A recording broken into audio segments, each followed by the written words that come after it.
welcome. It's HardLore time. It's time. What's going on, Bo? I'm feeling groovy. It's so hot cool. in Chicago. It's 100 degrees. That's crazy. We have a special guest today. I'm also hot. I'll have to look up the Celsius to Fahrenheit conversion, but Oh, yeah. 100 sounds hot. So It's probably like 30 there. It's hot as fuck, right? I think it's around 40. I think so. When I got into my car today, it did say 40 something Celsius. So I was like, all right. Didn't stop me from getting a Costco hot dog, but Colin, who do we got? I'll die for those hot dogs. We've got Mr. Brendan Murphy, singer of Counterparts and END. I want to thank you in advance before we start talking for the END record selling of 1 billion copies, because I feel like it paid for like the next 5 years of Closed Casket records. So 1 billion. So I benefited directly from the END record. So thank you so much. I mean, if we've sold that much, my bank account doesn't reflect that. So I'm going to have to talk to Justin for sure. 1 billion. 1 billion times 10 is like 100 billion. So it's what happens when you got Will Putney in your band, Everybody's like, oh shit. Maybe he's going to use an 8-string on this one. And then, then they buy it, I get their money, and then they're disappointed, which is pretty much what I've made a career doing at this point. So Haven't we all? Yeah, straight up. That's why we're here talking about it. And before we get going, I want to punish Jason a little bit, because our road guy Jason is a huge End fan, huge, and I just want him to be embarrassed. You're shouting out Jason. Just the first shout. So Jason outfitted us with everything we're using. Bo just figured out how to use all of it. He sends me fucked up audio every single week. But thanks, Jason. Hopefully, Jason loves Brendan. Jason, help me out. I got some fucking Moano fucking Amazon thing going on. Dude, be careful what you wish for, man. This man is going to be sending you. He'll send you. I'll take it. Let me show you what this man will send you. An all new road. Fluffy hats. Great for those 40-degree. Yeah, the Canadian winters, I'll be set. I'll be outfitted. I have a road lunchbox. What the fuck? I have no lunchbox. Wow. I haven't owned a lunchbox since the 8th grade. Same here. 8th grade, it was a Slipknot lunchbox, and here we are on Slipknot.com. So that's pretty rad, actually. Let's go. Everything comes together. You know what I do like about Celsius? That 0 is freezing. Yeah, it's sick. I feel like conceptually that makes sense. Well, here's the thing. I love it. Like 0 being freezing and 100 being boiling. It's like cool. Like that's like a basic number to work with. Like that's 100 is boiling. So that's how Celsius was made. It's based around good water. Stuff. The reason Fahrenheit is 98.6 for normal body temperature is because at the time they thought it was 100. But as the technology got better, they realized, we were like doing it wrong. So Fahrenheit is actually body temperature. Okay. Celsius is like air or water temperature, and then Kelvin is like another thing. But we're just straight up Fahrenheit. We just took it and we were like, we're just going to use this forever. Yeah. Kelvin can fucking get bent. Yeah. Who uses Get Kelvin? lost, Kelvin. Yeah. No fucking chance. It's like in terms of like body weight or whatever, it's like, I weigh, like I do it in pounds. You know what I mean? Like kilograms, I'm like, I could figure it out. But then like Kelvin is like the stone equivalent. Like, dude, a stone is kind of stone is insane. Dude, stone is fucking ridiculous. I weigh 12 I weigh like 12 stone. Like, what? The Brits are out of their mind because they use miles, pounds, stones, Fahrenheit or Celsius. Like they got it all. It's all Like, and I'm just like, dude, like commit to one bit. You know what I mean? Like figure it out. But I would be really down to switch straight over to metric, no problem. But here's my one beef. Metric does not have a foot equivalent. Oh, love a foot. And a foot is just so burnt into my brain. I know I have one. Yeah, you know what I mean? I got it. Fair. What if you've got like a little tiny foot? You use inch, brother. Yeah. True. Oh, like your own foot is small. Plus, like like if you have a tiny little foot and you're like, I don't know, like It was like 6 feet. Well, true. Well, yeah, if you're a guy with a tiny foot, I would bet you'd grow up and be like, my foot is not quite 12 inches. So maybe this measurement isn't for me. Sure. But like if you wear a size 10, your shoes are 12 inches when you're wearing them. You know what I'm saying? Like that's good stuff. You're there. That's what they need over in the rest of the world. Foot is good. Foot is good. I'll take it. You don't use foot? You're a meter? I would like in terms of like if someone's like, yo, how tall are you in meters? I'd be like, I'm 2'1". 1 point fucking 2 is like crazy. 2 is fucking insane. What's 2? 10 feet? What's a meter? It's I'll look it up. It's something feet? Nuts. Like is it 2 meters, 6 feet? Which one is yard? It's like 6.6 feet or something. I think a yard is 3 meters. Yard is 3 feet. 3 feet. But a meter is a little extra. So in yards, I'm like 2'1". Or I have that backwards. Sorry, world. So if you're 2 meters tall, you're 6'5". Yeah. So it's like, things I'll never have to worry about in my entire life. But yeah, like if somebody asked me like, oh, how tall are you? I'd be like, oh, I'm 5'7". You know what I mean? Like I wouldn't be like 1.6 meters. Are you 5'7"? I think. I don't know. Nice. Another thing. The last time I was at Will's house, we like marked our height on the wall. Adorable. Like with like a pencil and shit, like, to show everybody's like growth over the record. I think it was like 5'7", 5'8". I don't remember, but that's average. I guess we'll see. Have we ever spoken before, Brennan? I don't think so. Just I've known of you, obviously. I've laughed at a tweet and same or five. Let's go. I love that. You guys are actually similar kind of entities out in the world. You know what I mean? Just Twitter, chuckle, haha guys out there. Singers. Just a couple of. If I don't laugh, I'll. Exactly. Exactly. One of those guys. Two dark, depraved minds that if somebody's not laughing, if there's like if I go 45 minutes without like making somebody chuckle, it's a dark day. I'm on my way out. Yeah. Oh yeah. That's like, oh shit. Like I got to reel it in. Like, all right, let's see if the Best Buy near me is hiring. Like maybe I'm done now, Amen. But also, I don't want to keep talking about this, but a football field used for distance is really helpful. 100 yards, about a football field. That I generally do the Uncle Rico type measurement. Just throw a football. I could throw like a football over the mountains. Yeah, over the mountain like that. I live that close to that Starbucks. I could throw a football over there. Yeah. I can't. I like that too. Fair. Hey, speaking of metric and mountains and hilarious people, Brendan, you just got back from Europe. I did. I most recently got back from the States and Canada, but I did just get back from Europe. It was a fucking nightmare. It was wow. This is why swinging. We riff on Europe a lot. Yeah, but I don't want people to think that it's just Colin and I, because it's not. No, we swear to God, it's a universal experience. It's a universal thing. It is, and I feel like when it comes to it, like you're like whenever you get to the point where you're like, oh shit, like my band's gonna tour Europe for the first time, it's pretty much a coin flip. And if you get tails, like your band's gonna do great in Europe and you're gonna have a fantastic time for the rest of your life. For the rest of exactly. Like until your band is done, you're set. Unfortunately, both my bands got fucking heads, and it's just always a fucking nightmare. We're right there with you, brother. Don't even worry about it.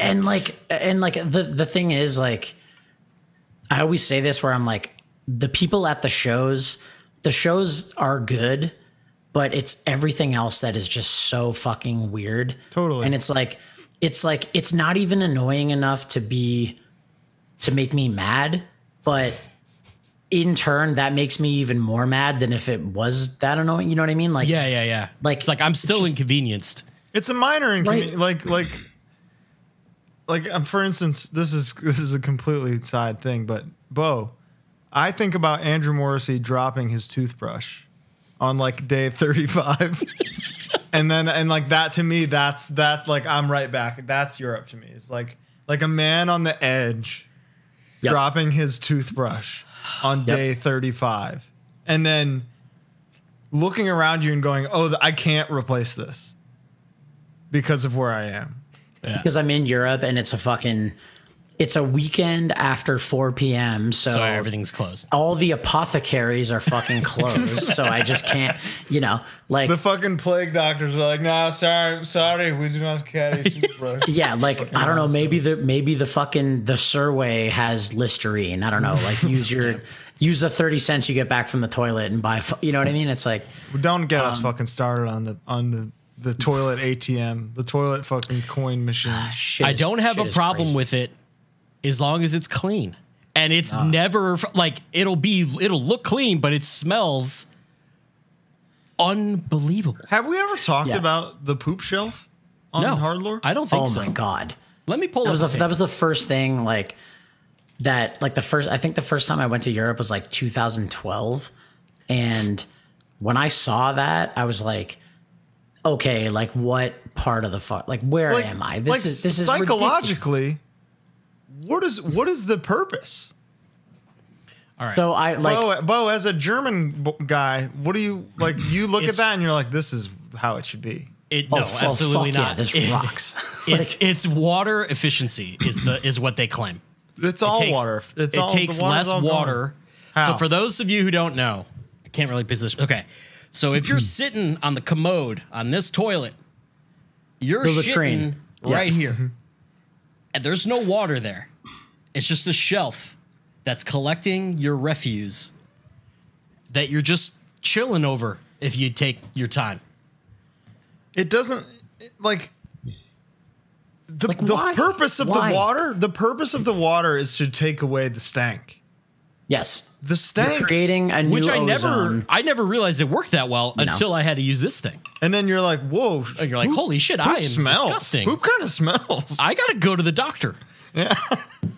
We talk about shit a lot lately, dude. I remember the first time we went, there's two parts to the story. So, the first time that we went, I noticed like the shelf and I was like, this is fucking insane. Like, what's up with that? So like kids were coming up and like talking to us after the shows and I'd be like, yo, what's with your fucking stink toilet? Like, what's up with that shit? And they'd be like, oh, it's like, like you're supposed to examine it after and see if there's anything going on in there. No, they did not say that. Blood. I swear to God. It's for medical reasons.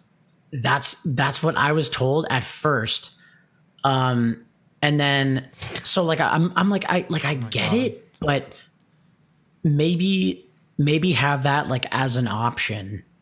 If you are like, if give me a lever sick, that like, exactly. Yeah. Like, if you're fine and nothing's wrong with you, true. But you know what happens if there's blood in my stool? The fucking water's red, and I go about my day. Yeah, that too. It's like it's a Tuesday for me. Yeah. If there's blood, I'm like, cool. It's still red. Like, let's go. I got an update. Carry on. I got an update from that last one. I started using them medicated wipes recently. How do you feel? I'm feeling great. Oh, that makes me very happy. I'm not cured by any means. Of course, but it's better. It's better. Like I'm a 30 wipe soldier sometimes. Oh my goodness. You got to get a bidet. Oh, I got a second one coming today. Don't worry. Let's go. But sometimes my office is right next to there's a bathroom right here. And there's the bidet's in the bedroom, and sometimes I simply can't make it. So fair. But it'll probably show up while we're recording. I mean, that's the move. Like that is. I'd like, obviously I'd used one before, but I had never, like when I, like with touring and shit like that, like I've never been like since I had one at home, I've never been away on tour and been like, fuck, I wish I had my bidet. You know what I mean? Like it, right. But then I got one and suddenly I'm like, oh fuck. Like I missed this. Like this, that's living. Like Japan had it figured out for sure. That's where I got it first. And I became a believer. It makes you like rethink your whole life. Cause anywhere else on your body, if you get shit there, are you going to take a dry piece of paper and wipe it off? And just be like, all right, cool. That's it, I guess. Yeah. Can't even see it. If I got fucking ketchup on my finger when I'm doing the dishes, like I'm soap, water, rubbing alcohol, fucking, the I'm whole getting in thing. the dishwasher and doing a load, brother. Yeah, let alone shit. You know what I mean? I'm like, fuck this. But you ever get ketchup on your jeans or something? It never goes away. That smell. I hate it. Not lately. I got some egg on I was looking around for I got some egg on a shirt earlier that truly just wrecked my day. You know what else? Okay, I have a story about Europe that I've yet to share, but I think it's apt. Can't wait. Thank you. One of the first times we went to Europe, this was with it was Dead End Path, us, Brutality Will Prevail. We stayed at these two German dudes who I believe were partners, and we stayed at their apartment outside of Wolfsburg, I think. Wolfsburg. Yeah. And I don't think I've heard of it, but sure. Yeah, it was fine. It sounds German enough. It was very German. Sick. They had a nice big apartment. We all slept on the floor. It was fine. And as a matter of fact, Colin, this is why I'm bringing this up, is because we stayed there together as well. In Wolfsburg? They lived outside of Luxembourg. Oh, okay. But that's by Wolfsburg, I think, if I remember correctly. And we played that little Is this weird the mansion? Not the mansion. No. Oh, man, that was Austria. I think about that guy every day of my life. Mansion I know. guy. But anyway, the first time we stayed there, these guys were like, they were like, hey, we are really particular about like the heat and the air, so dude. Don't have any windows open or anything, So all of us stayed in this one area and it got really toasty. But it was like nice. It was the middle of winter. It was January in northern Germany. So it was okay. Peter and two other people couldn't fit in our room. So they slept in the dude's room on the floor. These guys had their patio door completely open and were sleeping with the patio door just open. And the heat January. Below freezing. Heat blasting, patio open? I swear to God. Okay, so... They're doing a bit. Their whole shit you don't is even just know. a bit with us. You don't even know. Hold on. This is the first half, okay? How does it get worse? The best part is Peter woke up because his teeth were chattering. That's what woke him up. That woke him up. He came to our room and cartoon loud. Yes, he opened up the door and looked around to see if there was anywhere he could fit. And Sabo rolled over and went, Peter, man, could you open a window? I'm stuffy. And Peter lost him. it. Yeah, just actually lost it. And then the next morning, someone from Dead End Path, who I think we're not even allowed to talk about anymore, is that true? was holding onto a tree branch. And I'm sitting, we have a 9-hour drive in front of us. I'm sitting in the van, the Sprinter, looking at him, and he's just shaking on the tree branch because it was such a brutal night. Fast forward. If this is the same guy with the watermelon. It may have been. Fast forward 4 years later, Twitching Tongues and us stay at this dude's place in the summer. It was a summer tour, and it was the inverse. It was windows stay closed. As is tradition, that's... Windows stay closed. Here's the best part. Well, I guess it's not. Actually, that's not relevant. Never mind. But the windows stay closed. We're all hot as balls, and it's nice outside. What? Mind games, dude. They're all doing a bit with us. They're like, all right, let's just do something insane so that they tell it on a podcast. Thanks for the place to stay, guys. But today in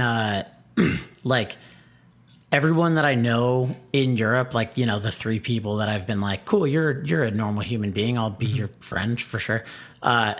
It's I guess there's a crazy heat wave right now, and they're all just yup, no AC, that's that's Europe. I'm just stuck dealing with this, and I'm why? Yeah, just get it. The cars have it. Cars have it, dude. Fucking everywhere in Thailand that we went to had air conditioning. Yeah. If fucking Thailand can afford that, nobody was ever oh fuck, that shit in your car when you You can make it cold if it's a hot day. Like, man, I wish you could do that at home. Imagine you could do that in your house. Like, that'd be so fucking sick. They're just like, no. Like, I'm going to go hang my wet clothes on some shit, and then I'm going to open up all the windows because that's all we have here. It's That's like, with no screens. I have to let bugs in. That's another can of worms is just doing laundry. Oh, I mean, you, Brendan, when you go, you just pack to not do laundry, right? I try my hardest. Yeah, for sure. It's just how? Oh, you just bring 6 packs of underwear or what? Well, Colin, we've been over this, man. Yeah, honestly, you're a changer. Are you a swamp undie man? Wash them in the sink and whatnot? Not. So on the last tour that we did, Jay from End, he's got like camping underwear or some shit. Yeah. I use those. He's like, oh yeah, like these rock because you can just like wash them in the sink and they'll dry really fast. And I'm like, fuck, like I never thought of that. Like I'm over here with like the fucking Kirkland signature boxers, like, you know, just being like, I can afford to throw these away. These are too tainted. Like, let me just fucking, you know, I'll just throw them out in the bathroom garbage. But, yeah, like I try, you know, like I try to separate it to where it's like, you know, I have my clothes that I play in that just suck. And then I have my normal shit that after I shower, I'll change back into it. But it just doesn't, like the idea of doing laundry in Europe is like fucking forbidden. Like I feel like I'm like sinning when I do it. You know what I mean? Like I feel like a pilgrim, like a settler. Straight up, yeah. It's like give me a washboard, like. Yeah. And then it's like, oh shit! Like I remember the last time, like when we were just there, we played a show in like Stuttgart. I think it was like with One Step Closer or something. Stuttgart. Yeah. I was like at Juha West, like sick venue, like, you know, good spot. But I remember the promoter being like, yeah, like you can do laundry if you want, but like do it now because it's going to take like 6 hours. And I'm like, in what world is that accurate? Like, dude, the dryer, it has water in it. Like there's a water tank for the dryer to like, it moistens your clothes while it dries them. It's so like, and that's the thing is like I make fun of Europe all the time for like other shit, but I'm just like, dude, like we're talking like basic stuff that's like, it's not even enough to get upset about, but it's a little weird. And for some reason that makes me more mad. You know what I mean? Like it's on purpose though. Like my aunt lives in It's Spain. gotta be. She is literally about to cure Parkinson's. She lives where? In Spain. Okay. She's like on the brink of curing Parkinson's.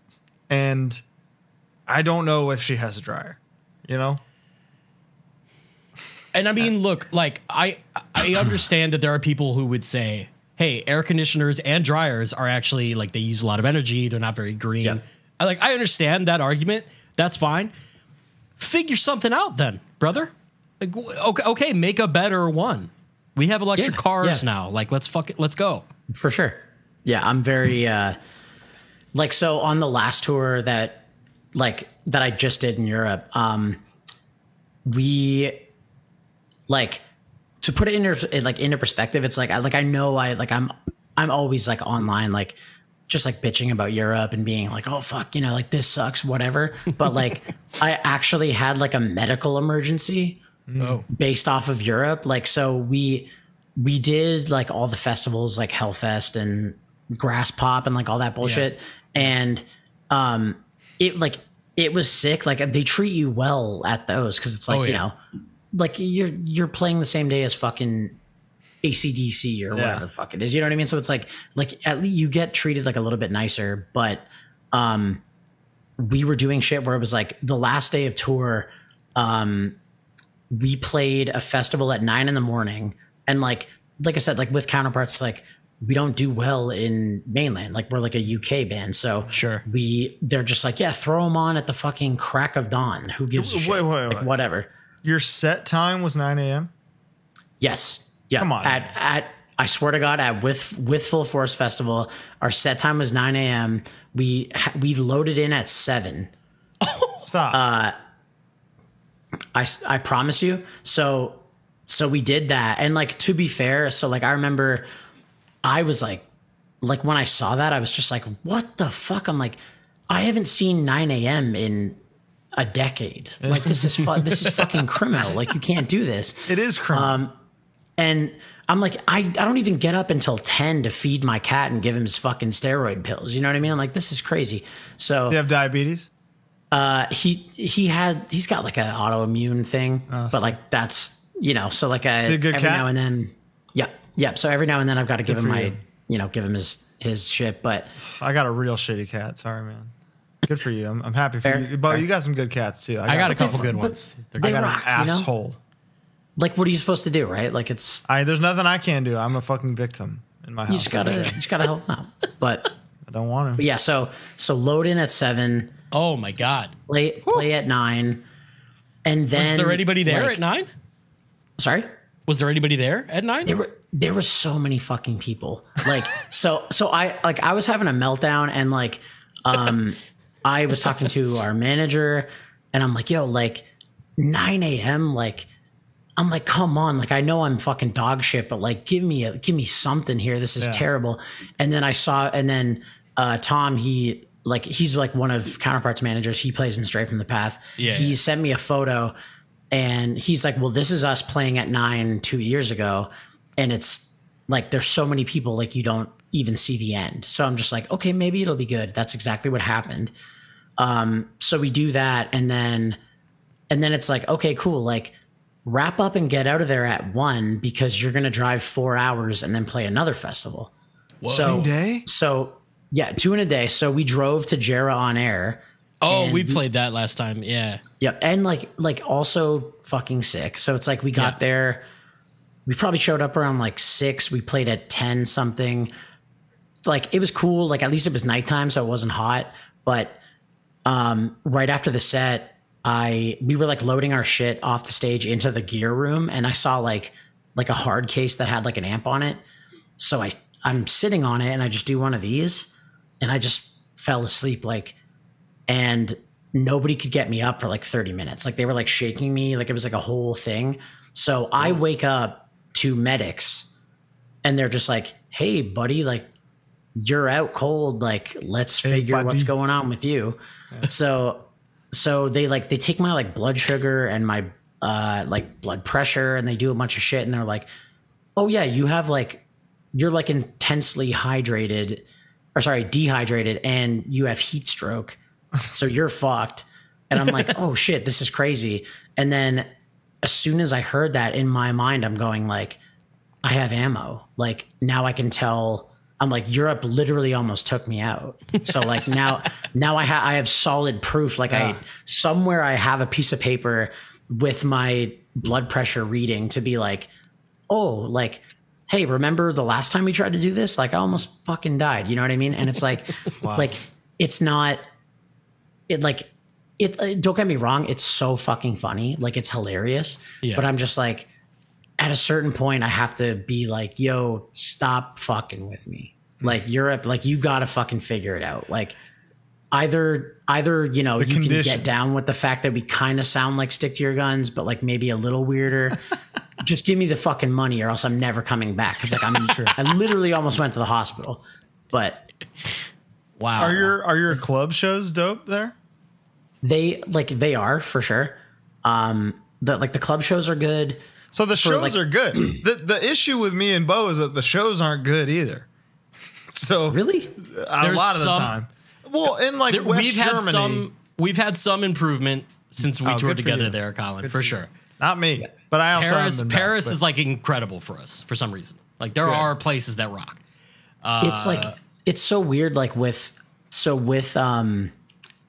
like I mean like with End, like we have that like, you know, we do like the blast beat, like there's like a like darker fucking tinge to what we're doing. So like our Scandinavia and Norway shows are like fucking crazy. Whereas with Counterparts, when we go there, it's a nightmare. Like we've been there with like Architects and Stick to Your Guns and Stray, and like, you know, and the shows are packed out, but then we play and they're just like, what the fuck is this shit?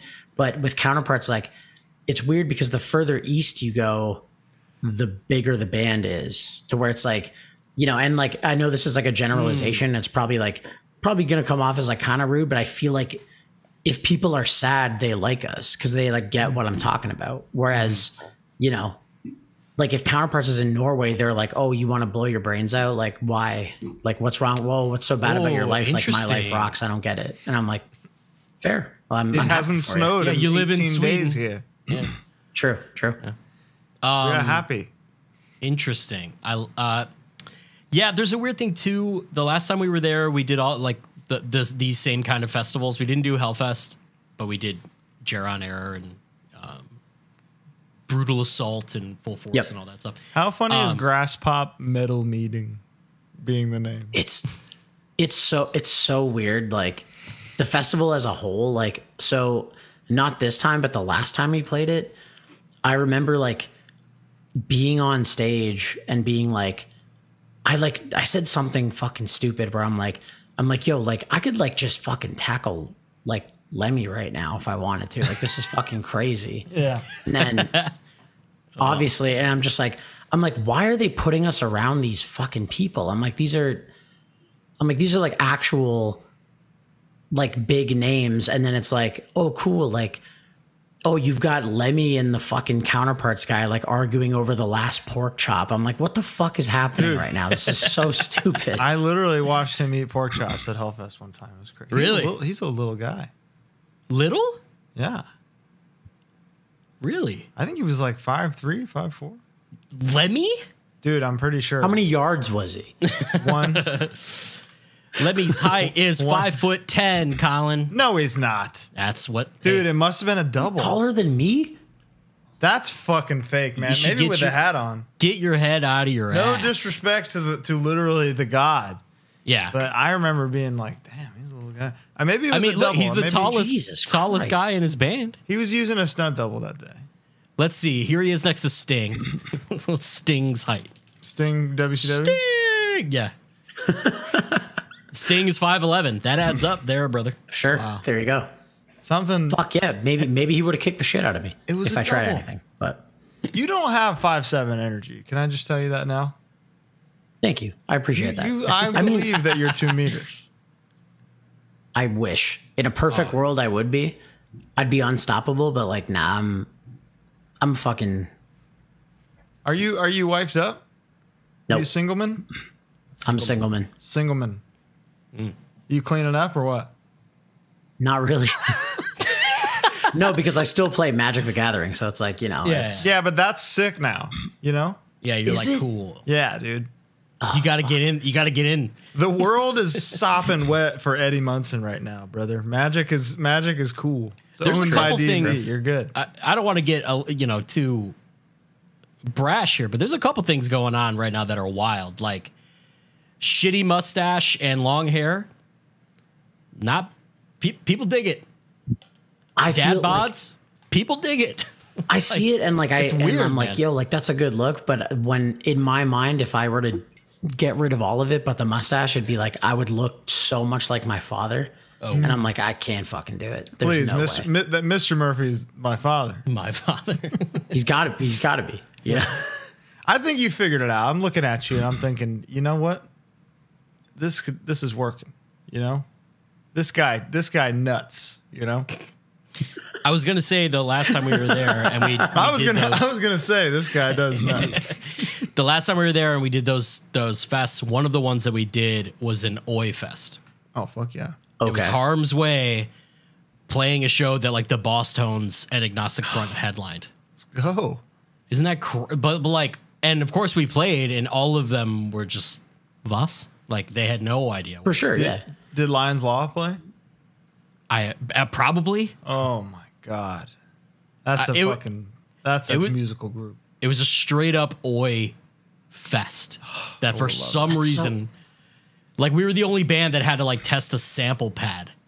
Yep. Of course. You know, like line check. Yeah. If only you had a check, fucking all this trombone. You know what I mean? Like then now we're talking. shit. That was your brass section. When Harm's Way inevitably gets trombone, you'll call me, right? I'll learn trombone. Yeah. Bo, I know that I'll text call is you. not more important than me playing trombone. Someone literally just asked, someone called me and asked what I'm doing, and I sent a picture of what we're doing. Okay. All right. Was it a trombone player? Look, You're missing out. That's what I'm saying. Dickie Barrett just texted me. Bo dares to respond to non-sexy texts while we're recording. I'm a human being. A sexy text, go ahead. But you got to tell me about it. And then if that were the case, I would never be checking my phone. You know what I'm saying, brother? I think I'm getting blown up about. That's what I'm saying. I think in the Counterparts world we had a thing happening. Something that we had booked might not be happening anymore. So I'm just like, no, I'm talking about fucking trombones being 2 yards tall with my boys right now. So this shit can fucking wait. That's what I'm talking about. Are you a music while on the road guy? Like, do you like to listen to music while you're touring? Yeah. I like, so it's weird. Like I'm kind of 50-50. Like there's days where I'll like, I know it's like full serial killer mode, but like I'll just start driving and I just like won't listen to anything. And like shotgun will be fucking passed out asleep and I'm just driving and I'm like, yep. And I'm just in my thoughts and it's so fucking weird. But for the most part, yeah, you know, like if I'm driving or whatever, I'm like, yeah, like, you know, throw something on. I fuck with it. Usually nothing. K-pop. Really? Yeah. This is real. You're not. I swear to God. It's not just a clever background. Nope. I don't know what happened. I mean, like I've always been into pop, and I think that when I found K-pop, it was like, this is pop, but it's like it's completely transparent to where it's like, you know, like in pop shit, it's like, oh, it's the song she's been working on for 16 years or whatever. And with K-pop, they're like, no, like 4 people wrote this and we just dance. Like who gives a shit? They do be dancing. The only give me your money. Like I dance good, right? And I'm just like, you do, yeah. And here, dude, have my fucking wallet. is wild. There's the only. I know that Butter song, the BTS song, stayed in the charts for like ever, just because their fans would like put it on repeat and just leave it on. Yeah, it's like imagine having that. Well, am I misinformed? But I looked them up. I looked up BTS on Spotify and Apple Music, and the numbers weren't that crazy. But it's because they have their own streaming app. I'm not sure what it is, but it's like, but I mean, you're right. Like a lot of them do have they'll have like your V Lives and like that sort of shit. And it's like, it's insane. Like you're big enough where you don't need Spotify. Yep. Like that's fucking crazy. That's money, dude. The only exposure I have to the music is there's this Korean chicken place I really like. Go there all the time. I'm sure it kicks fucking ass. Oh, it's unbelievable. Korean fried chicken is like top tier fucking. And they got the tteokbokki with the cheese and all that. So and it's next door to the corn dog, so you know I'm there twice a week. But is it Chongchon or whatever? Is that the chain? No, it's called like BBQ chicken or something. And on the TV they play K-pop music videos that like on repeat the whole time. Yep. And they are like literally the worst lyrics I've ever read, but I feel like that's the point. That's it. And it's like, you know, and they're like, I would say like 70% Korean with like a little bit of English, and like some groups will do like all English songs and stuff. And like, it would like, I don't even know how the fuck it happened. Like it literally went from like, oh yeah, like Dynamite by BTS is like pretty catchy. Like, yeah, it's a good song. And then all of a sudden, like I have a fucking cardboard cutout of her in my living room. You know what I mean? It's like, what the fuck happened to me? But it's.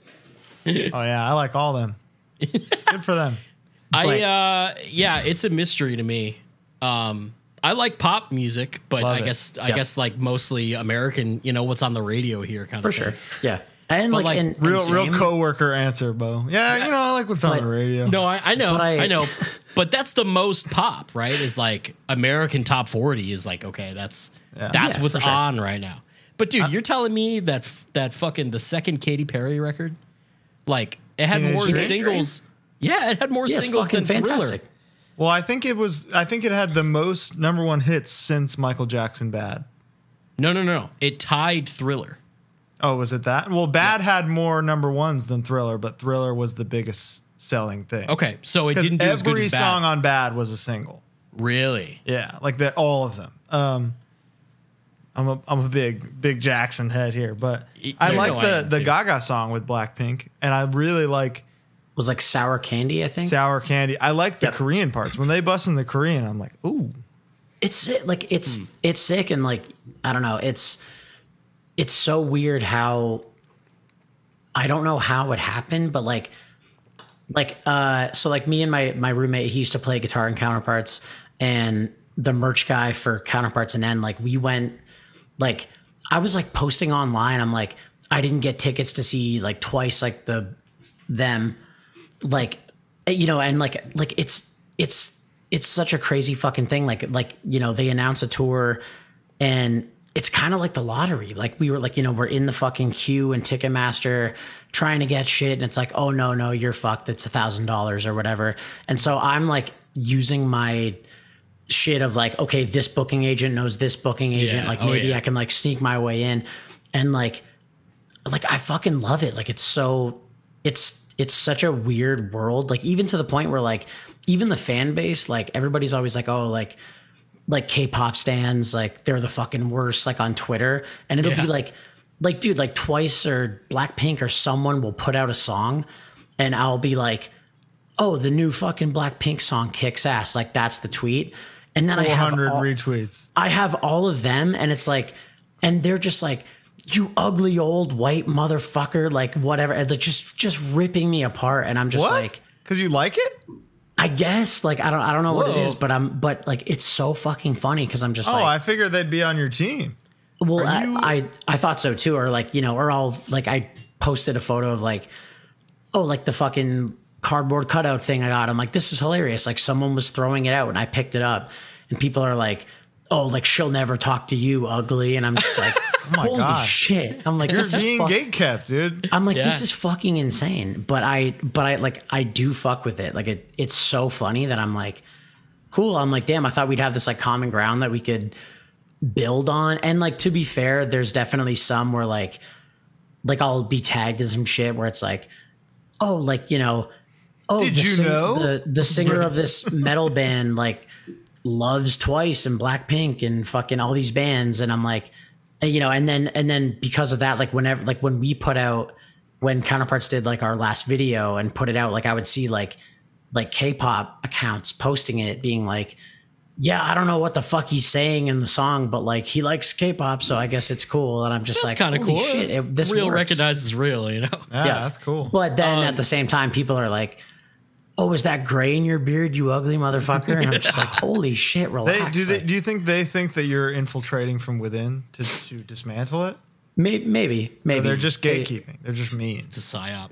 I don't know. I feel like, I mean, to be fair, like I understand that it's like a little bit weird that a 31-year-old guy's like, hey, Blackpink, right? You know what I mean? Like, I'm like, There's nothing weird about people liking the biggest shit in the world.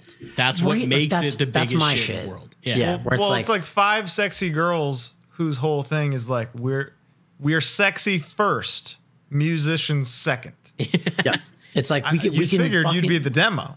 We can do it all. You know what I mean? Like, find your favorite and just like build your persona off them. And I'm like, Brennan. Well, I did, okay. And it's Diane. So, but. Are you into wrestling at all?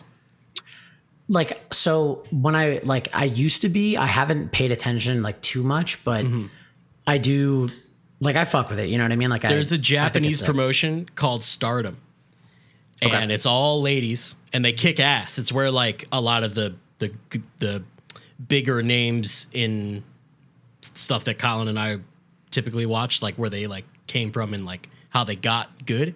But a lot of them have like synchronized like singing entrances and shit to like various, I don't know, songs. Yeah, I don't even know if they're we got to original put you on to Maki Ito, man. Yeah.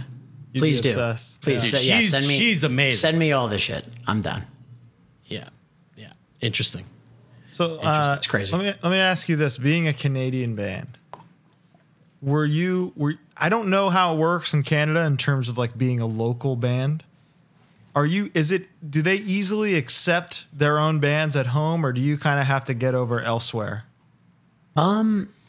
Like it was a bit of both for sure. Like when Counterparts like started, I was like 16 and like we were all like, you know, in grade 10 or some shit. So there were like back in the day, like, so we're from Hamilton, like the Hamilton scene was fucking crazy. Like growing up, like it was like, you know, it'd be like, oh, it's, you know, there's a show every day of the week. And then on Friday, like Converge and Dillinger are playing fucking Hamilton. You know what I mean? And it was like we had unreal venues. Like it was always good. Like I'm very fortunate, you know, in that aspect, but like, how far is Hamilton from Toronto? We played there together, but I forget. Like 40 minutes, I think. Okay. Like, so you got the Buffalo shit and for sure. Yeah. Yeah. You have Buffalo, you've got like your, you know, Detroit, even all that stuff. Yeah. Yeah, totally. Awesome. And it was such like a good scene to like come up in, but I feel like around the time that we like started doing shit, because like really it was like, okay, we have these songs, like we're touring, we have to wait until we graduate at the very least, or like even like until we get a fucking driver's license to like go and tour, you know what I mean? Like we were like trying to hit up people's older brothers being like, we'll pay you to drive us, like we don't know how to fucking do it. But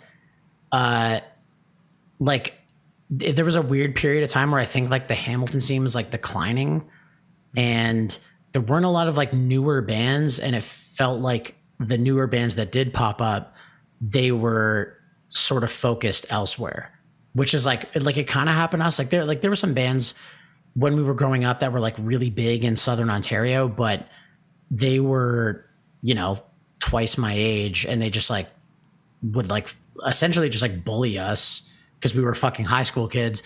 And so I was like, all right, like if Ontario isn't down, like I'm going to figure out this visa shit and like just tour the States or tour Europe or like just leave. You know what I mean?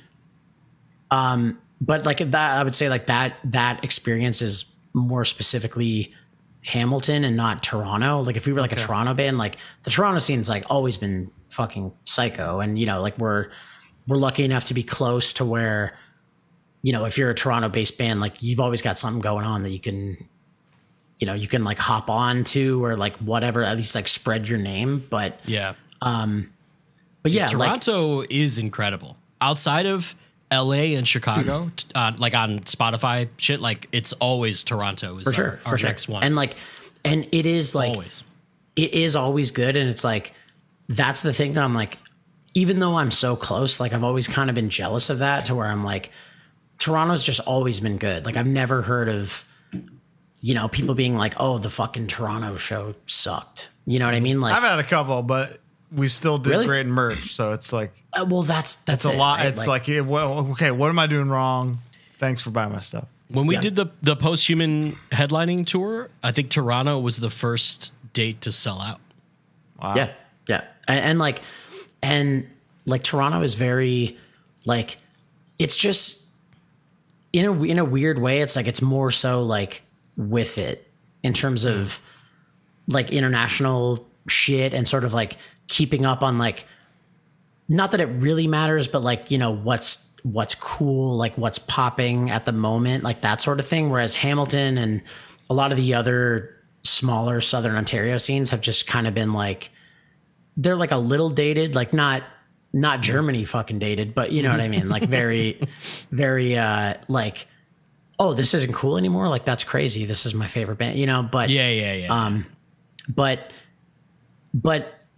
you know, like even though we kind of took that approach and we're like, yeah, like we're going to get work visas and we're going to go to the States and we're going to start touring outside of here. It was like, I did always feel like people were stoked for us. Like, yeah, this band from around here is doing really well, like good for them. But at the same time, I did feel like they think they're too fucking good to play Hamilton anymore. Like that sort of thing. It's like that weird, like kind of like gatekeeping where it's like, you know, like you sold out, dude. I used to see them when there was 30 people at the show and now they're playing to 200. And it's like, okay, sounds sick. Like, I don't know. Yeah. Like I'm making $80. Yeah. Sounds like a band that you like has fans now that rocks. And they're like, well, no, dude, no, I mean, no. it's the same exact thing here. There was a time in Chicago where it was only us and Weekend Nachos who were like touring, who were from Chicago. And it definitely, it went from a thing where it's like, oh, seeing Harm's Way in a basement, it's super crazy and violent and rowdy. And then we started touring a lot. And then we really had to like build back just to like fill the sub T. You know, it wasn't, it's not easy. But like, I totally get that because Chicago, while it is definitely a market, it's like, it's a weird kind of in between place where it's not on a coast. And you know what that's like, and it's a different experience. I'm on a coast, so there's 1 billion bands here. True. So I but you're in the place where you can have 5 shows happening within an hour of each other. That's true, and they're all that, good. you know, that rocks and fucking sucks because generally I'm on like the second to worst one. You know. Yep. And like Southern Ontario was. It definitely was like that for the longest time where it'd be like, you know, oh yeah, you know, like there's like 6 shows happening here. And like the scene, like not even just in Toronto, like I'm talking like your Hamilton, London, Kitchener, fucking wherever. And it was really strong. And then I think after a while, like people just kind of fell out of it. I don't know. It's people grow up, they graduate in life. Totally. And I've definitely seen that, especially when it comes to Counterparts where it's like, oh, you know, we, you know, I used to see them, they played my friend's house and like, you know, fucking Boozer fell through the wall in the fucking drywall. Like, oh shit. That's you know what I mean? this podcast is about. Dude. We want to hear about Boozer falling through the wall. Straight up. Yeah. And that shit. And I'm like, but my thing was always just like, it's like, yo, like we still do that. Like when we did Warped Tour, we were so fucking miserable because the tour sucked shit out of a toilet. We're like, yo, we're playing fucking people's houses every night because I just want to have fun. Were you allowed to do that? Or did they have to be like secret and announced day of or something? They have to, well, when we did it, it had to be like hush hush. Hush hush. It was like Counterparts is playing today. Honestly, like I was begging for them to send us home. On that one, so I'm just like, dude, whatever. that's a shame. We had such a good time on Warped Tour. What year did you do it? The last one, so they had really good numbers every time. So we did it the year that they decided the next one is the last one. So you were the one where they were like, this is not working out. Yep. We're gonna have to end this. Yeah, we did it when it was like, okay, everybody push your fucking merch tent in by 20 feet because we didn't sell enough things. And so like, and just like that and like the fucking, like that was bad enough. And then like, for example, like us and Stick to Your Guns, like we just did whatever we wanted and we didn't like play the game. And so we got like punished for it. So it'd be like either us or Stick to Your Guns were either opening or closing the stage every day. And like, that was our like punishment. Is closing the worst? Yeah, closing. Yeah, because we'd have to load gear. We'd have to, you know, oh, Hatebreed has fucking 4 full stacks, and I'm just like, I play Magic. I can't lift this stuff. You know what I mean? But opening at the very least was like, okay, everybody's here to help out. But closing is bad because everyone leaves, obviously. Yep. And like you're going to be playing, if you're not up on the like headlining stage, you're going to be playing during fucking All Time Low or whoever the fuck is playing. Fuck yeah. Yep. And it's just like brutal. Dude, Senses Fail closed on our tour boys. like so often. Yeah, your boys, Senses Fail. Is there beef? I mean, they canceled that one tour on us, but it's all good. I remember. I remember that. We are similar because I remember everybody who's ever crossed me, even if they think I forgot. So I'm glad to hear that. Let's go. That's not gone from music, you know? Nope. You're a pretty like we kind of already talked about it, but you're like a vocal guy, a boisterous guy on the internet. You know what I mean? Like you're pretty bombastic, I think. To quote our famous Mr. Shaggy. Bombastic, Reggae Fantastic. Yeah, Shaggy. very same. Has that gotten you into any hot water? Not really, because I feel like with my shit is like, I mean, we've always been at the receiving end of like people, you know, like goofing on us, whatever. And I'm just like, yeah, sure, whatever. Like it's like, it's fine. Like I get it. But for me, it's like, if I'm doing that, usually it's warranted. You know what I mean? Like even like with that, for example, where it's like, like, I don't fucking care. It's like, oh, cool. Like, oh shit, like tour's canceled. Like I get to stay at home with my cat for a month. Like, what a bummer. You know what I mean? Yeah, like, totally. I'm not really upset, but I'm just like, but I'm also not going to be like, hey, like, you know, we support them, good for them, you know, like they're doing their thing. It's like my thing. No, like, no, you cost me tens of thousands of dollars. Yeah. And like, and that was it. Like, and I remember like, you know, like I found out about that. So like I was, me and our merch guy, we were staying with like George and Allison. George plays in 6 Year Guns. His wife Allison, like we were staying with them in Denver. We were at a fucking Topgolf, and that morning I had booked like a bandwagon deposit. I had paid for our like tax withholding bullshit, flights, all this crazy shit, and then I'm sitting there, fucking Happy Gilmore. I'm fucking like whacking the ball, and then I get a call being like, "It's not happening," and I'm just like, how am I going to get that $5,000 back? And everyone literally, yeah, like, fuck. What was the reason? Can you tell us? Or? I mean, the reason from what I heard was like, the singer, like his wife was pregnant. So it's like, yeah, fair enough. But they got like another tour offer. So he's like, oh, if I like switch things around, I can do that tour and then be home for, you know, the birth of my kid. And it's like, yeah, sure. Like I get that, but I'm like, dude, birth like, of the kid, valid. Well, Another tour offer came, invalid. I am a friend of Buddy's. We haven't talked in a minute, but I'm a friend of a couple of them. They were my friends for like 7 years, and I'm just like, bro, shit. give me a fucking heads up, dog. Like, help me out here. Like, but I got no stake.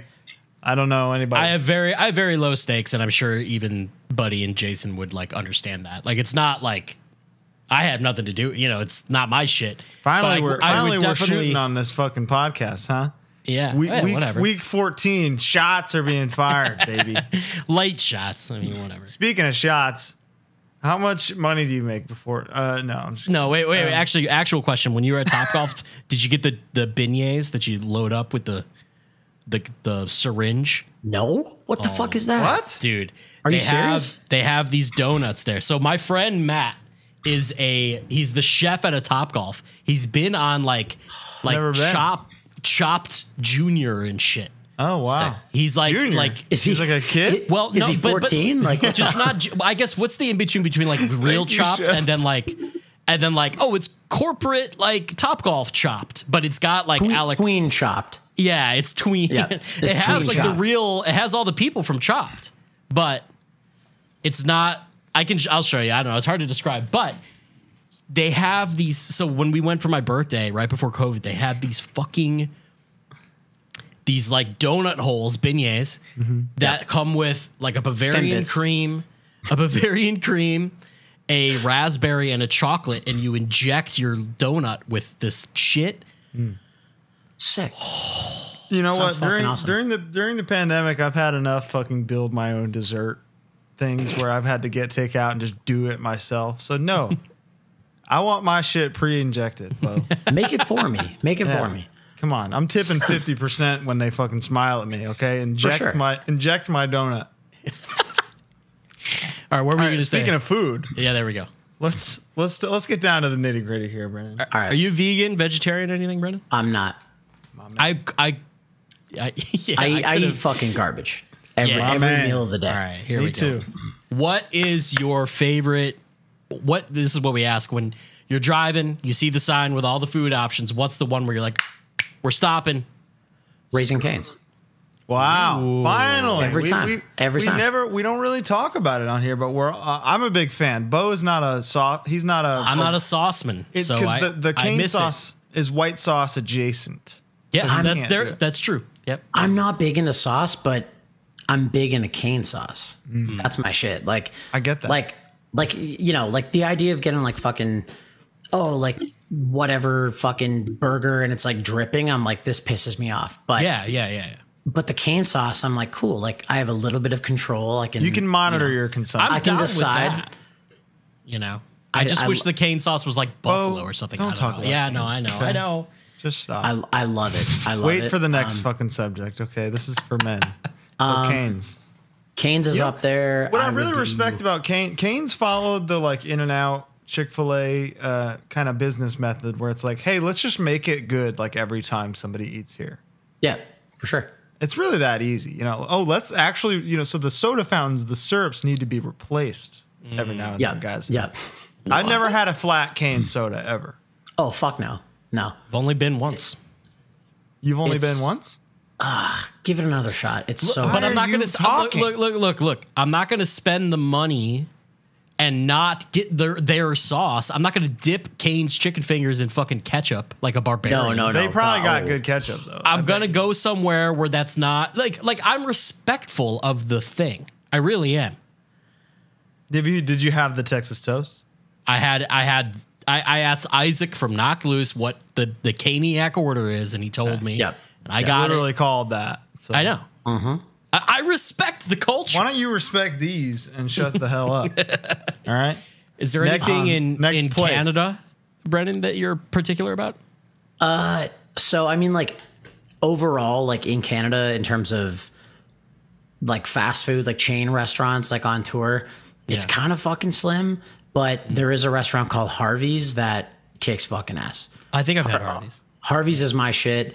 They've had like the OG like veggie burger too, like all the vegans and shit. Like, you know, your like Buffalo, Detroit vegans that like come up to Canada for shows. Like they all fuck with Harvey's. Harvey's is good.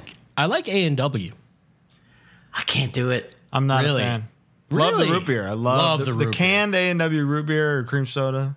It's the best. It's the best of the major brands for sure. If we're talking soda, I'm like, cool, you got me. I'm down. Especially like the fucking frozen cup thing. I'm like, yeah. Like, you know, But eating food there, come on. Yeah, really, I like the burger. I'll eat a bag of chips over that. The theater of it all. I'm like, yeah, fuck, I'm sold. Yeah. But I love the pageantry. The food itself, I'm like, and it's also just like for some reason just like really expensive. They're the only place in Canada, I think, fast food wise that has like an Impossible or like Beyond Burger. So it's like it's really big with vegans and shit. But they've had it too for a while. Yeah, for a couple years. It's like like I get that, but overall, like A&W onion rings, I'm like, fuck this, dude. It's like eating printer paper. I'm like, this is miserable. But Carl's Jr. is very similar here, where it's like an unjustifiably high thing, and they have the fucking vegan thing, which is it's good, but it's like a number one, a large number one is like 17.43. Yeah, exactly. Yeah, and I'm just like, dude, come on, what am I? I'm going to Wingstop. What am I fucking doing here? Yeah, totally. No reason for me to be. I love a Wingstop. I fuck with. I'm trying to think. Like I'm a Shake Shack guy. I love Shake Shack. I need to revisit. So many people say the sauce is white. What is the sauce? It's like a garlicky mayo type thing. Yeah, it's like aioli. It's like a straight up aioli. Yeah, that's a lie. It's a fucking mayonnaise is what it is. I mean, I'm with you there. I think aioli is just like a trick word, like just because mayo is good. You know, I'm gonna come out here. I'm gonna follow my sword. Mayo is delicious, and they hated him for telling the truth. And the Shake Shack, whatever with the prisoner. Yeah, whatever's on there, that's good shit. What do you get? You like McDonald's? Like I can get down with McDonald's for sure. I mean, nothing loaded beats a gun under my seat. Nothing beats American McDonald's in terms of chicken nuggets only. Ooh. The idea that you can if you can get fucking 20 nuggets for like $4.99 in the States, that's unheard of here. If I told that to my parents, they'd be like, "You're a liar." I gave birth to a liar. What is McNugget economy like in Canada? It's miserable. It's like a fucking 9 nugget combo is probably like $20. No. Yeah. Oh, it's rough. I guess I got to intervene. You gotta hop over the fucking border. Dude, show them how it's done. I remember ordering McDonald's in Canada, and it's like not. And what is the multiples of 3 thing? 3, 6, 9? that's our shit. It's like Yeah, you know what our shit is? Is that a dollar menu? Like Three, dollar menus brother. don't exist here, dude. Have you guys been to Taco Bell in Canada? It's a fucking travesty. It's didn't here. even It's know you like had that here now too. It's not cheap anymore. But even still, like 10 years ago, it'd be like you'd go in a Taco Bell and be like, yeah, a two taco combo, and they'd be like, cool, that's $12. No. And I'd be on tour in the States, and it'd be like, oh, whatever's in your pocket is fine. Like, that's all good. Like, whatever change you have on you, you're set. Like, it's fucking crazy. I lived off the $2 beefy five meal. There was the beefy five layer burrito, a bag of chips, and a drink for $2. And then I just add another beefy five, and I'm good. Now, let me tell you, my order is much more thorough. For sure. Dude, that toasted cheddar chalupa gimmick Love that thing. is so fucking good. The beefy crunch burrito. The Love first time the beefy crunch. the Was first that with time the potatoes in we it? ever toured the States, like our first show ever was like 2011 maybe, in like South Dakota or some bullshit. And we're like, yeah, like let's go to Taco Bell. And it was right when the beefy crunch burrito came out. And it was like, it was rice, beef, cheese, whatever, flaming hot Fritos. And they were 49 cents. Yeah. And I was like, oh my God, I'm in fucking heaven. This is crazy. I would get a $5 buyout and be like, this is reasonable. Like, oh my God, absolutely. I can make this work. One of my favorite, just pulled up a picture of nice. the toilet. Yeah, speaking of Taco Bell, My favorite toilet. One of my favorite, one of my favorite things is like if you're headlining or your support or whatever, and they say, hey, do you guys want catering or do you just want to buy out? Oh, I'm screaming buyout in seven different languages, dude. Oh, that's the best, dude. I'm Do you guys screaming ever, buyout in Old English. do you guys ever get it where it's like it doesn't happen often anymore, but like there's still some venues that we play where they'll be like, oh, we don't do buyouts here. And I'm like, All the time. Oh, Because they have food in house or something. dude, Yeah. it's got to be said, Canal Club, what the fuck's going on? What's happening there? Oh, yeah, they've Is got that a kitchen. Richmond? Dude, like $400 catering budget. I'm like, my bro, you've given me $30 worth of fucking pasta. Like, come on, man. Like, Yeah. help me out Is it here. really that your catering starving. was 400? I mean, maybe like a maybe little for bit the less, tour? but, like, But even so, dude, I'm asking for fucking receipts at that point. I'll walk your ass to the grocery store. well, and like, That's fucking I mean, that's what $400. the tour, the booking agent's for, you know? I know, and like, I know I could, but like, I'm also a fucking coward. So I'm like, okay, sure, whatever. Like, I just don't want to get involved in this. But it's like, Yeah. Thank like you for that- the butter noodles, sir. that's happened so many times where I'm just like, we play these venues and they're like, oh, like, and like, we're not, you know, it's like, okay, there's fucking 20 people on the tour, $10 a head, $200, easy. And they're like, no, we'll do 400 and we'll cater it. And then you get there and it's like, okay, like how many shakes of the salt shaker do you want? Like, okay, well, let's not go crazy. Some other people still need it. And I'm just like, what the fuck is happening right now? Yeah. That It's- is why dude, the buyout reigns supreme. Because It does. Because, dude, also, how about like, oh boy, how do I word this? Playing a venue that maybe is associated with people you wouldn't want to argue with. Yeah. And they're just chilling there. And they're just chilling. And you're just like, Eating. you know what? This is really good pasta. Yeah. Thank you so much. Sure. And it's like, and like, I get that. But at the same time, I'm just like, if I was booking a show and somebody was like, hey, hear me out. Like, maybe you're going to make an extra $15 if you like wheel and deal and swindle this catering budget shit, or you can give everybody $10 a head and you don't have to worry about it. I'd be like, give them 20 and don't ever fucking talk to me again. Like, I don't want to worry about this shit. Yeah, you know, absolutely. But Man, when I get a $20 buyout, I feel like every decision and my life path was like correct. Dude, it's like hitting the I did fucking it right, lottery. Dad. yeah. Plus your per diem. I don't get that generally. And then I immediately go, oh my God, $20 buyout. This is crazy. I can eat anything I want. Who has 3 dice? And then that's that's what I'm doing with it, you know? Yeah. But Dude, that. CeeLo, obviously very fun. Have you ever played threes or love bones? threes. I love threes. Threes is my shit for sure. That's because there's a little strategy to it. So I think it's Yeah. more Yeah, fun than CeeLo for me. Like there's like a chance. Like you have a chance of like, oh fuck, like maybe I'll keep that 10. You know what I mean? Like it's not just throwing money and losing it, but dude, here's a story involving Tom from Stray. On the very first like real tour Harm's Way ever did was Acacia Strain, Terror Stray, and we opened. Yep. Bruce LePage was the tour manager for the whole tour, and we got to the last day. I think was at Event Horizons or whatever in Syracuse. What's the name of that fucking venue? Oh, Lost Horizon. Yep. Thank you. Yep. Not Event Horizon. I wouldn't step foot in there. Oh, fuck no. And the whole tour agreed to put the last day's buyouts on one big CeeLo game. For sure. With one member of each band rolling, right? James fucking rolled Trip Something. And we were going to win. And believe me, brother, we were making $100 a night on that tour. Who hit 4, 5, we 6? were hurting on that tour. And It had to have been Tom. Tom went last, rolled 4, 5, 6, and did a fucking like a full-on cannonball onto the table and just broke it. And they made. I love that. I love that. Yeah, we bonded. Haven't with Tom. they made enough? Well, not at the time, no, because they were second of 4. This was 2011. This was rough. Most of the time that when I roll like a Trip 6, I don't even celebrate. Yeah, because it's like, well, I'm getting beat. It's happening. Yeah. Yep. Because that's when that's when James Vitalo walks up. He goes, "Hey, you playing the game?" And fucking rolls me and kills me. Takes all my damn money.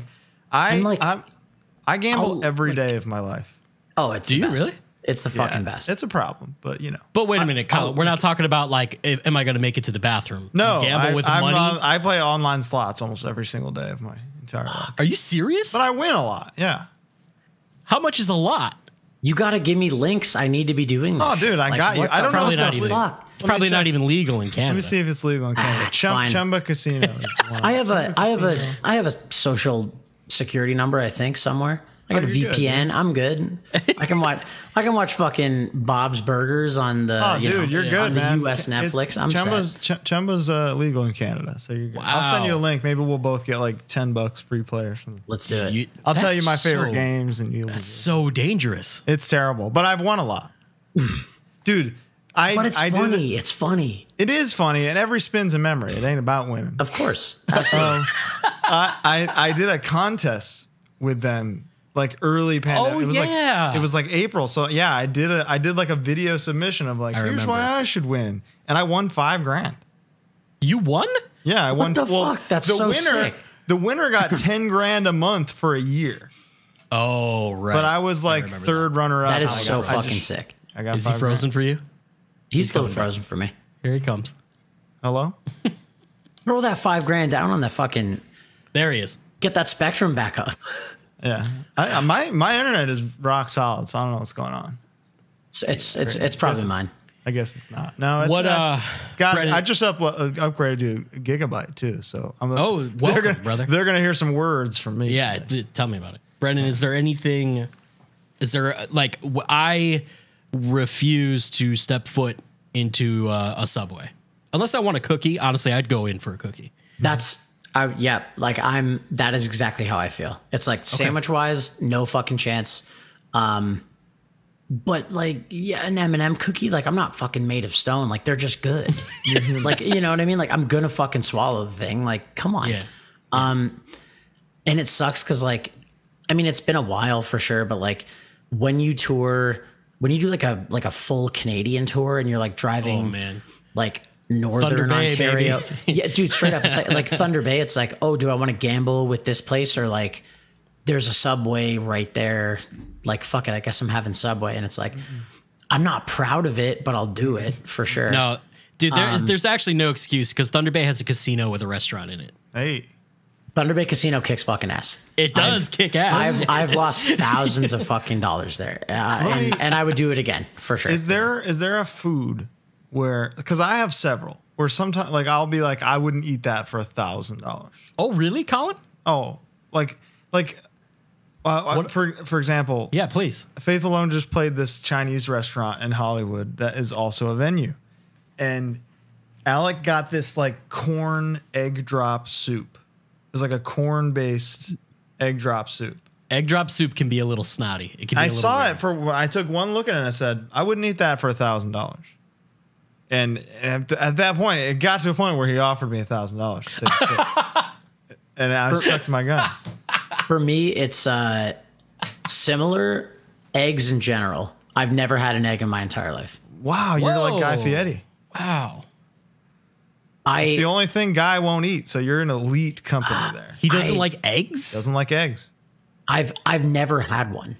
It's like I think I probably got to like 13, 14 never having an egg, and then I was like, that's pretty funny. And then I just kept it up, and now I'm 31 years old. I've never, like, obviously I've had, you know, cookies or whatever, and it's like, stuff with eggs in it. Yeah, of course. Got to crack a couple eggs to make your fucking cookies, sure. But I've never had one on its own, and now the bit is like way too funny for me to where I'm like $1,000. Like I would fucking go get one of my roommate's eggs right now and swallow it on camera. But eat it raw. Yeah, you know, well, but good. Yeah, like on its own. To the non-egg eaters out there, I would say it's just like getting your mouth jizzed in. It's the texture's the same. Something you're familiar with. Hey. No, I'm just kidding, guys. I swear to God. But yeah, the texture's the same. Wait. I'm still processing this. You've never had an egg. No. Nope. They're really good. And that's wild. the thing. That's the thing that pisses me off now, where I'm like, I'm sure if I tried one at this point, I'd be like, yeah, that kicks fucking ass, rocks. But good eggs rock. Bad eggs are pretty funny. It's so much funnier for me to be like being lowered into the fucking ground. Yeah. And my family is just like, you know, he never had an egg. He never had one. He just never had one. Dude, like never had an egg. Maybe you know. In my little fucking funeral suit, they can like dump a couple eggs in there, being like, yeah, maybe he'll try them. Wherever he ends up, who knows? But dude, wow, that's pretty amazing. Have you ever done crack? No, not yet. Me neither. So but honestly, that's what my family will say about me. Honestly, if somebody, if someone right now was like, you can either eat an egg or do like a little bit of crack, I'd probably take crack. Just for the bit. Do you partake in crack? No. In the fun stuff?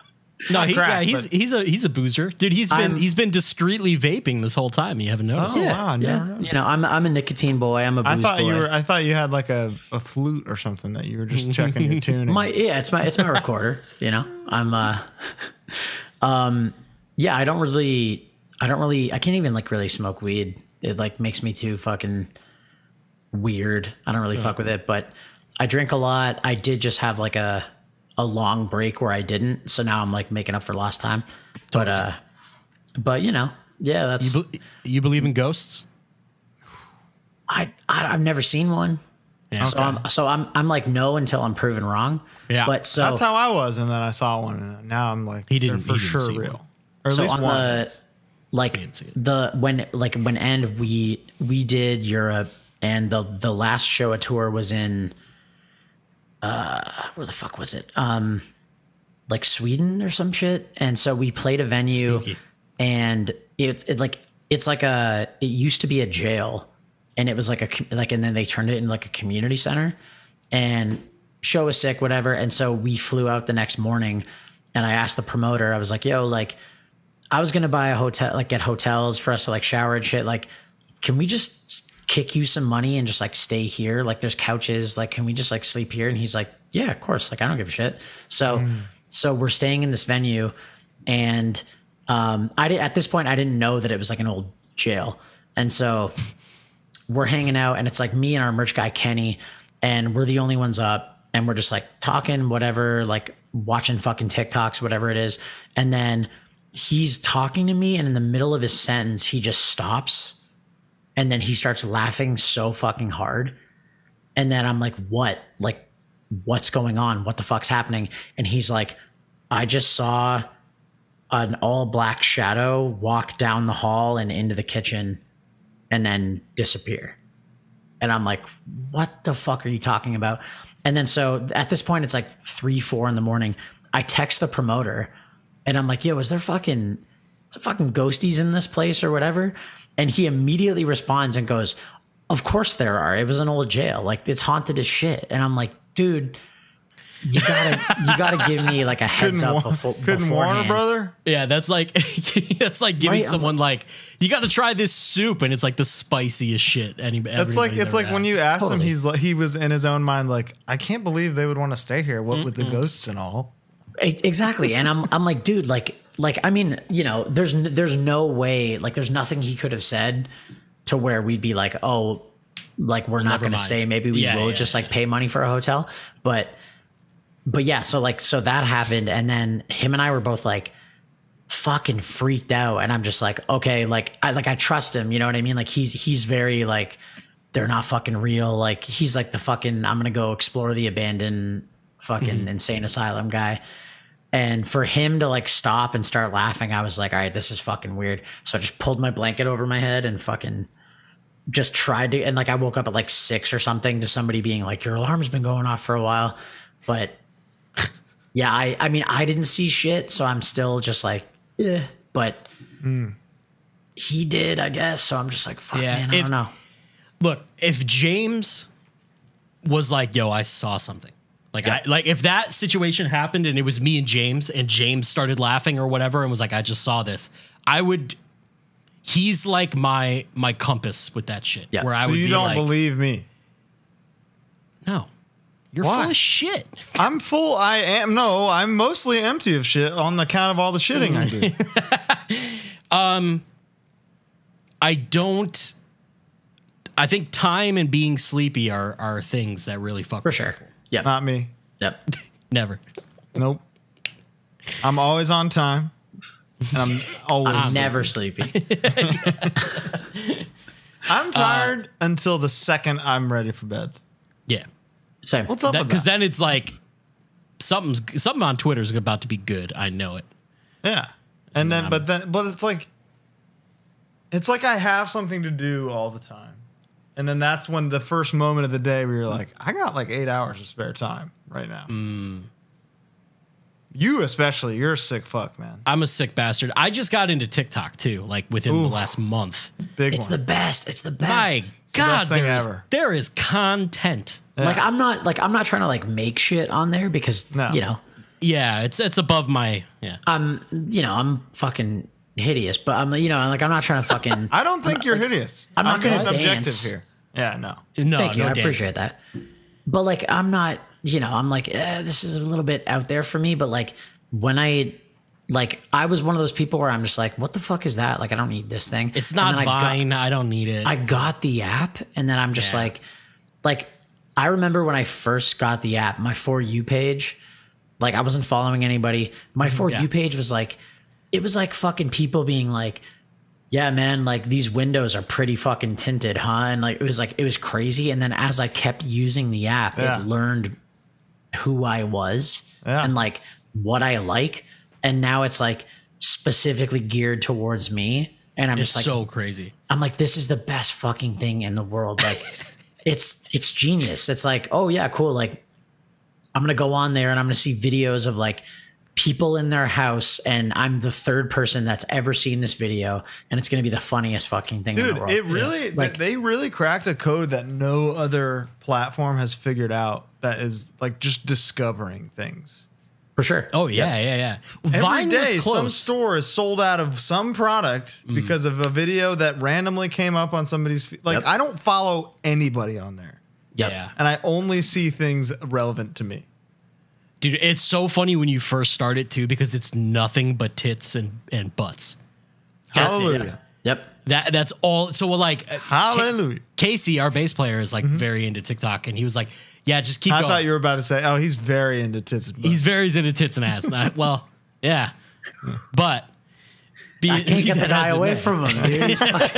He's obsessed. But yeah, it's fucking hilarious. And like, there was a time where Vine was really good. Colin, For sure. Yep. Vine famous. Yeah. There you go. And doesn't Those are it all suck? gone. They're RIP, just man. gone. They're gone. Just gone. On no record. Total And bullshit. now Never it's like, it's a little bit longer, but And like the whole fucking whatever, like they got my data. What am I gonna do? They took my data away. I'm like, I don't give a rat's fucking ass. Like if I get to see 15 seconds of something that I otherwise would have never seen, that's gonna make me giggle for like a little bit. I'm like, cool, it's done. The app has done its job. I bookend my day with TikTok. I wake up, first thing I do, and then when I'm going to sleep, it's the last thing that I do before bed. And like, oh no, my data. Oh no, a product that I desperately need is being recommended. Totally, yeah. Even like, with like, obviously you have to take it with a grain of salt, but it's like, fucking, I'll open the thing up and it'll be like, oh, what's up, neurodivergent teens? Like, you ever fucking do this and that? And I'm just like, yeah, every fucking day of my life. Like, where were you when I was in the 5th grade? I could be a doctor by now if I was on the right medication. And now I'm fucking screaming like, well, this sucks, But speaking of targeted ads, I'm sorry, I didn't mean to interrupt. My bad. That was about where it began and ended. So okay, perfect. So please go ahead. I recently, from an Instagram targeted ad, I bought a thing called a bed jet. I am a hot boy. I am always warm. Okay. It is advertised as being good. Then you can appreciate this. It's literal. I'm already looking it up. Bed jet. It's an one word, air conditioning unit that has a hose and a funnel that blows underneath your blanket. Okay. It's $400. Wow. I financed it, but they also have a 60-day return period. Did you use it yet? I'm very sad to report it's not good. No, I knew it was a gimmick. So look, it's a gimmick. It's not actually air conditioner. It uses your ambient air. So if you're in a hot ass fuck that. It's total false advertising. And I have a bone to pick, but I already have the return started and everything. They're very easy. They understood. But yeah, it's definitely advertised as like, hey, this is the answer. But then you think about it and it's like, you ever put your hand come from? You ever put your hand to the back of a window unit when it's on? It's hot as fuck. Hot as fuck. It would be making your room hot as fuck if it did what it. So true. So I got duped. So an hour and a half. Can you believe that? We're rocking here. I feel like we're missing a couple questions. Or do we hit them all? You tell me, brother. Ghosts, food. The big two. Those are the main ones. The big two. That's Metallica and Slayer right there. Right there. 100%. Is there anything you want to, any knowledge you want to impart young touring listeners on? If you could go back 2011 to you, what would you tell yourself? Get ADD medication and don't play heavy music. Just straight up? Don't do it? That's probably what I would do. What would you do instead? What would you tell them to do instead? Union iron worker or something? Yeah, tool and die, fucking, get your machinist. Get your trade up. You know what I mean? Like that's what I would say. I don't know. Fuck. How do you feel about care? That's pretty sick. Yeah, that's pretty rad. It's sick until don't get me wrong. Like if I leave my apartment right now and get smoked by a car and break all my shit, it's free. Covered. Yeah. Absolutely rocks. Prescription medication I still have to pay for. I pay $200 something a month for my ADD pills. That's a lot. That's a lot. My fucking therapy shit is $140 a session. I haven't been to the dentist in 12 years. At what point do you just let the brain rot? It. Oh, yeah. Wow. Oh, really? dental's not covered? Nope. Wow. I shit it's. What a scam. Have you ever had a cavity? I'm probably littered with cavities right fucking now. All I do is eat fucking Skittles. I've been bringing Skittles on stage as a bit. Dude, how about the fact that they got rid of the lime or got rid of the apple? Well, they got rid of lime, brought in apple, and then they got rid of the apple. I was a lime guy. So we're back to lime now. It's great. I'm glad it's back. You know what I mean? I liked both, but yeah, I mean, if I see green, it's if this doesn't taste like lime, I'm going to have a fucking meltdown. Let me tell you something based on what you're saying. I would not eat a Skittle for $1,000.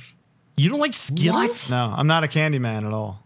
What does Alec Faber say about that? He's sickened by me. Yeah, but that's disgusting. He's like a banana run guy, though. He's like lowest of the low. I love banana. I like banana runs. Yeah. You guys are all banana runs. Okay, so you're not a candy guy. You're a chocolate guy. Not so much chocolate. I'm like a sweet treat guy. But like you're not gonna thumb your nose at a Twix. No, I love a Twix. Okay, all right. But I'm not like fucking ranking chocolates by like their geographical origin. Sure, you know, sure. I don't care. I like a Ritter Sport. Yeah, Ritter Sport. But I'm not. I'm more of like an ice cream guy, or like a brownie, or like a donut. Dude, how do you feel about like Sour Patch Kid ice cream? Wouldn't eat it for $1,000. That's something I also would not eat. I feel like it's a bit much. Honestly, when it comes to like ice cream shit, I'm like, if there's caramel in it, I'm fucking down. Oh yeah, 100%, cookie dough. Dude. Keep your fruit out of my ice cream, though. Oh yeah, I'll tell you that much. Amen. But also, wouldn't eat it for $2,000. What's the vibe on like a salty sweet? Oh, I die for it, dude. I love it. It's the best. Pretzel, chocolate potato dipped chip? in chocolate. Oh, I was gonna say like a chocolate covered potato chip, like a fucking one of the greatest things ever. Oh, you guys, but you know what you have up there is fucking Maynard's cherry blasters. Oh yeah, for sure. Dude, those are fucking. You wouldn't like them. Sure. It's kind of Sour Patch Kitty, so I don't think you would dig them. But wouldn't like, eat it for $1,000. You got the ketchup Lay's; those are good. And they got the all dressed chips, and I'm a big fan. All dressed is shit hot. There's like a Miss Vicky's. Like I think they might have them in like Subways in the States. Yeah, but, we like got Miss Vicky's. Yeah, I was gonna say obviously we don't go into Subway, but wouldn't know, couldn't tell. They just came out with like a sweet and spicy ketchup chip. Top tier stuff. Wow, I am listening. Just fantastic. I'm a big fan of all dress, but I kind of like to only have it when I'm in Canada. You know, it's like it's a treat. You know what I mean? Yeah, I like it that way. Yep, I want it that way. I like a treat every day. Do you guys agree with that? Every day, at the end of dinner, I need something. Something sweet. You're preaching to the conductor. Okay. What is it? So you'll typically hit an ice cream. That's the big time, dude. Okay. I got a couple local spots that I'm all about. Yeah. There was one. What's that donut ice cream shit you guys got? Afters. Oh, I was going there twice a day at one point. But anyways, so I used to live down the street from a place called McConnell's. McConnell's is like I think it's the best ice cream on earth. No joke. Yep. Okay. But when I lived in Hollywood, I lived like 0.9 miles away from it. That location is no longer open, and I believe it's because I moved. But there was one day where I called and I asked about a specific, because sea salt cream and cookies is my flavor. Yes, and just listen to that. Sounds great. If you put sea salt on shit, I'm gonna fucking swallow it. Yeah, But I called. That flavor used to sell out all the time. So I call and I say, "Hey, do you guys have sea salt cream and cookies right now?" And this woman says, "Oh, hey, Colin. Yeah, we've got it." It was like that was like April 2018 and May 2018. I was like, all right, I got to change my life. Oh wow. Oh okay. So yeah. You've had it, Colin, but we have a place here called Jenny's. Yeah, we got Jenny's. Okay. Do you have like the brick and mortar places or just the Pines? You remember that one day? Oh yeah. Last day of the tour in Chicago, I got 2 cones because of Colin. Brendan, you'll appreciate this. Colin said, "Thanks for twitching tongues." Dropped the mic, walked out of the venue door, and went straight to Jenny's, like still wet. Sick. I can't eat ice cream when I'm singing. So the second, the literal second the last show ends, I'm like I get a Pavlovian response. You know, for sure. My mouth is. Yep. I can taste vanilla bean. Tastes so bad. I love that. Fuck, I gotta start doing that. Start doing it, man. Try it out. You'll. I'm gonna walk off stage and be like, all right, if you see me on the way out, don't fucking stop me. I'm getting ice cream. Brandon, luckily, ain't nobody stopping me at that time because it was Disharmony era. So I think people were like, all right, wrap it up, guys. You Counterparts has a Disharmony record, don't you? Like a record you're not crazy about? I see you talking about it. Oh, the second, our second record's fucking dog shit. It's the worst. But do you feel that way or do the people feel that way? I feel like the people like it. I think. See, I'm the opposite. I like Disharmony. I like Disharmony too. I think people like it, but I also have like a weird thing with it where like when we put it out, like, so we did our first thing, we were like in the 12th grade and everyone's like, this is so fucking sick. And then we did the second record and everyone was like, whoa, like this sucks. And I was like so mad about it. And then as time went on, I was like, oh, you're right. This fucking sucks. This is the worst like I'm embarrassed that I even have my name on this thing. Like this is fucking terrible. And then, but now it's having a renaissance. Like kinda, yeah. Where it's like, I mean, with Counterparts specifically, like we've always done shit where it's like we put out a record, and everyone's like, I don't know about this one. Like, you know, the one before it was better, and then years later, people are like, oh crap, wait a minute, like this actually is better. And I'm like, yeah, I told you. If it wasn't better, I would have just quit. Like I would have just not done it. You know what I mean? That's the risk of writing like technical, challenging music of any kind. True. Is that it is art that's up for interpretation, and a lot of people are fucking stupid. Yep. So they're gonna interpret it in a really dumb, stupid way. Yep. I mean, that was Rust for us too. I think we hate Rust a little less than it sounds like you hate that record, Brennan. But like, I would think so. Yeah, for sure. It was definitely like a kind of reaction. You know. Yep. It happens. And we're in a world now where one can just sink your band forever. Yep. So good for you guys for getting past the Yeah. And I mean, honestly, like we're like, it was a really big at the time. And like, I guess I didn't really notice how big of a it was, but yeah, like now it just like, it makes me like, and like, I try not to get pissed off about it because like at the end of the day, I'm like, well, okay, you're still coming to the show. So like, I'm still getting your fucking money. So I win at the end of the day. So I shouldn't be mad.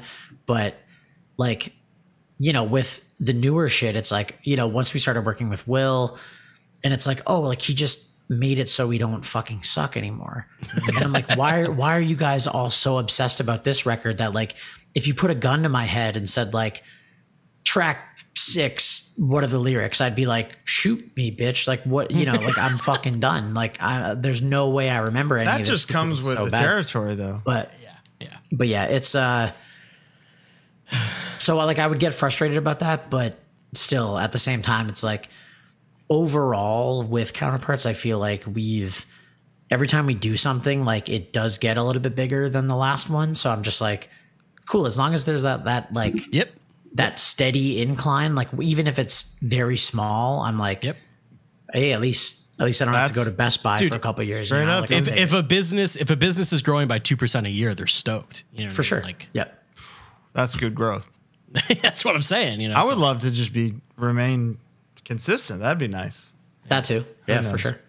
Brendan, you got anything? Chat. You got anything coming up that you want to talk about or anything? This will probably come out maybe Thursday this week, Friday. I'm trying to think.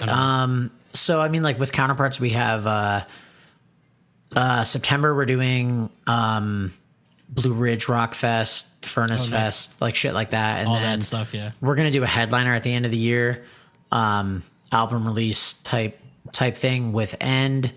Double headers. In like thank you in advance for how many copies that sells because it will benefit me directly. That shit, I'm like, I don't fucking get it. Like, and we have like the split with Cult Leader coming out, and like it definitely became more of like a thing than I was expecting.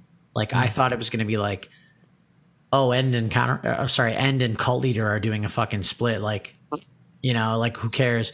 But it's actually like doing really well. So we have that coming out, and then we're doing like the dates with 18 Visions in August. So we'll, you know, I'll be around. I'll be there. All right.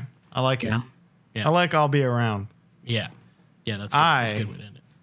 Won't be. I shan't be. Yeah. I'll be here. Well, I mean, like LA, like let's get fucking ice cream. Oh, there we go. Come on, brother. Hit me up. Let's fucking go. I'll get a sweet treat any time of day. Love it. I'm going to walk off stage and we're going. Let's fucking go. You don't got to twist. Depends on where you're playing. 1720. It's pretty grim around there. Yeah. Yeah. True. There's another one. Let me look it up. I can't remember where the California shit is.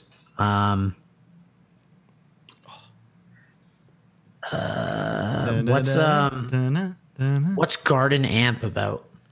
Is that I think it's like an outdoor thing.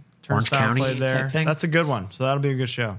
Sounds like an amphitheater. Interesting demographic there. Fuck, Like, I used to go to shows. Type Oh, demo, great. you know? Yeah, Love if there's one thing I've learned, it's that those people love anything that I have my name on, for sure. The guy that makes the like mosh retirement videos. Oh yeah. Whoever he's making those about, they're gonna go to the Garden Amp show. So It was suggested we try to get him on this show. Did you see that? what? Stanley? You know? Someone was like, Yeah. you know that guy? Yeah. Yeah. Is he Stanley, touring? Is he a touring guy? Stanley, he played bass in this band Dead Icons years ago. toured with them. Yeah, they were. I fucking. You guys played Toronto. It was you guys Foundation Dead Icons. I went to the Toronto show. Yep. Holy shit. I didn't realize that was the same guy. Yep. He played bass in Dead Icons. Okay. Yep. Fuck. But yeah, Stanley. Him and I have been like we first toured together. You know, one of the many like Shai Hulud tours that I've done. That was like the first time we had done the States. And Were you a singer for them briefly? No, I wasn't a singer, but I would say the most important contribution that I have to Shai Hulud was we did a tour together, and Matt Fox one time asked me if I would film their set every night on remember those like flip video recorders, flip cams that you would do the thing and the USB would pop out. He asked if I would do that. Sick. I said no, because I'd rather do anything other than that. But yeah. I think I did one. And then he was like, yeah, will you like do this for the tour? And I just went, oh heavens no. I'm like, oh God, no, I'm good. Like but You couldn't pay me $1,000 to do that. That's straight up. Anyway, you could probably pay me $1,000 to do that, I think, at this point. Brendan, hit us with it's HardLore time, and then we're gonna wrap. It's fucking HardLore time. woo! There he is. I heard what you said about me a few days ago. Yeah. Give me the Stone Cold glass break. Yeah, you go. Perfect. All right, that's all the time we have, folks. Thank you so much. We will see you next week. Brendan, thank you again. Thank you guys for having me. Bye.